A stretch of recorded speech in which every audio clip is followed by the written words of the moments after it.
So hello dear student, কেমন আছো? I hope প্রত্যেকে শুধু ভালো না ভীষণ ভালো আছো।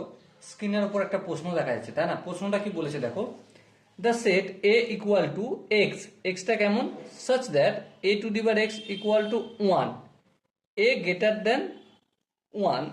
আচ্ছা দাঁড়াও এক মিনিট। a greater than 0 and x belongs to real number can never be, কখনোই হবে না, null set, singleton set, finite set, infinite set.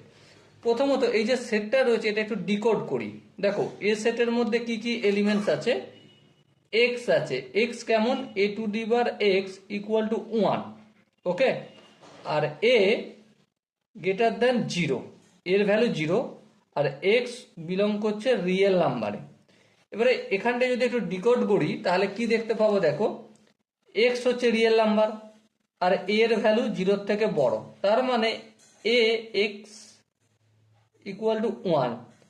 এবার সাপোজ আমি এ এর ভ্যালু যদি রিয়েল নাম্বার হয়, তাহলে এ এর ভ্যালু যদি আমি রিয়েল নাম্বারের মধ্যে জিরো পড়ে, হ্যাঁ, তাহলে a to the power zero equal to কি হবে, a to the power zero equal to one হয়, হ্যাঁ হয়, ঠিক। তাহলে একটা কথা ভেবে দেখো, নাল সেট কি কোনোদিন হবে না, নাল সেট কোনোদিন হবে না। তাহলে option A is the right answer হবে। আই হোপ এই কোশ্চেনের কনসেপ্টটা প্রত্যেকের বোঝা গেছে। যদি কোনো জায়গায় বুঝতে অসুবিধা থাকে, কনফিউশন থাকে, তাহলে কি করতে হবে, কমেন্ট সেকশন রয়েছে, কমেন্টে অবশ্যই জানাতে হবে। আর দেখা হচ্ছে নেক্সট সেশনে, ততক্ষণ পর্যন্ত ভালো থেকো, সুস্থ থেকো এবং জয় হিন্দ।